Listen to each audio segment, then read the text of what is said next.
Telangana urban ఓటర్లు జనసేన పరువు తీసేశారు. జనసేన పార్టీ ప్రచారానికి వాస్తవానికి పొంతం లేదని చాటి చెప్పేశారు. ఎంతో ఆడంబరంగా ఎన్నికల బరిలో దిగిన జనసేనకు గట్టి షాక్ ఇచ్చారు. చాలా పెద్ద స్థాయిలో జనసేన భంగపాటు గురి కావాల్సి వచ్చింది. పవన్ కళ్యాణ్ మద్దతిచ్చి ఎక్కడ బరిలో దిగినా, ఎక్కడ జనసేన పార్టీ గ్లాస్ గుర్తు మీద అభ్యర్థులు పోటీ చేసినా 100% స్ట్రైక్ రేట్ ఖాయం అన్నట్టుగా జనసేన పార్టీ నేతలు చెప్పుకున్నారు. పవన్ కళ్యాణ్ బరిలో దిగకపోయినా, ఆయన ప్రచారం చేసినా, ఆయన పేరు చెప్పుకున్నా అక్కడ 100% స్ట్రైక్ రేట్ వచ్చేస్తుంది అన్నట్టుగా చాలా రాష్ట్రాల ఎన్నికల ఫలితాలను చూపించి ప్రచారం చేసుకున్నారు. కానీ తీరా సాటి తెలుగు రాష్ట్రంలో జనసేన పార్టీ కంగు తినాల్సి వచ్చింది. ఆ పార్టీ బోణీ కొట్టడమే గగనమన్నట్టుగా మారిపోయింది. ఆఖరికి సచ్చిచెడి ఉమ్మడి నల్గొండ జిల్లాలోని నేరేడుచెర్ల మున్సిపాలిటీ పరిధిలో 14వ వార్డులో మాత్రం జనసేన పార్టీ ఒకే ఒక్క వార్డు కైవసం చేసుకోగలిగింది. అక్కడ విజయలక్ష్మి అనే జనసేన పార్టీ అభ్యర్థి సుమారు 60 ఓట్ల తేడాతో తన సమీప ప్రత్యర్థిని ఓడించి బోణీ కొట్టారు. మొత్తం జనసేన పార్టీ తరపున రాష్ట్ర వ్యాప్తంగా అనేక మున్సిపాలిటీల్లో భారీ సంఖ్యలో అభ్యర్థులు బరిలో దిగినా చివరికి జనసేన పార్టీ సింగిల్ సీటుతో సంతృప్తి పడక తప్పని పరిస్థితి వచ్చేసింది. ఆరంభం నుంచి తెలంగాణలో జనసేన పార్టీ అంతంత మాత్రంగానే సంగతి అందరికీ తెలుసు. 2023 అసెంబ్లీ ఎన్నికల్లో కూడా జనసేన భంగపాటుకు గురైంది.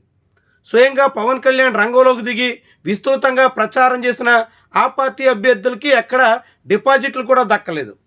కూకట్పల్లి లాంటి చోట్ల తొడగొట్టి రంగంలోకి దిగిన చివరికి పరాజయంతో పరువు పోగొట్టుకోవలసి వచ్చింది. ఆనాడు బర్రెలక్కతో పోటీ పడిన జనసేన పార్టీకి ఓట్లు తక్కువ వచ్చాయి అనేటువంటి రీతిలో చాలామంది ఎద్దేవా చేయాల్సిన పరిస్థితి వచ్చింది. ఇప్పుడు కూడా జనసేన పార్టీకి మున్సిపల్ వార్డుల్లో అనేక చోట్ల కేవలం సింగిల్ డిజిట్ ఓట్లు మాత్రమే దక్కినటువంటి తీరు చాలా ఆసక్తికరంగా కనిపిస్తుంది. అనేక వార్డుల్లో జనసేన పోటీ చేసినటువంటి చోట్ల 4-5 స్థానాల్లో ఆ పార్టీ అభ్యర్థులు నిలిచారు. వాళ్ళకు వచ్చిన ఓట్లు కూడా 4, 5, 6, 7 ఇలా సింగిల్ డిజిట్కే పరిమితం అయిపోయినటువంటి పోయినవే ఆసక్తికరమైనటువంటి విషయం. అంటే జనసేన పార్టీకి తెలంగాణలో ఎంత పట్టుందో, ఏ మేరకి పవన్ కళ్యాణ్ ఇమేజ్ ఉంటుందో చాటి చెప్పినటువంటి విషయం ఇది. స్వయంగా పవన్ కళ్యాణ్ కూడా తెలంగాణ మున్సిపల్ ఎన్నికల్లో ప్రచారానికి సిద్ధమయ్యారు.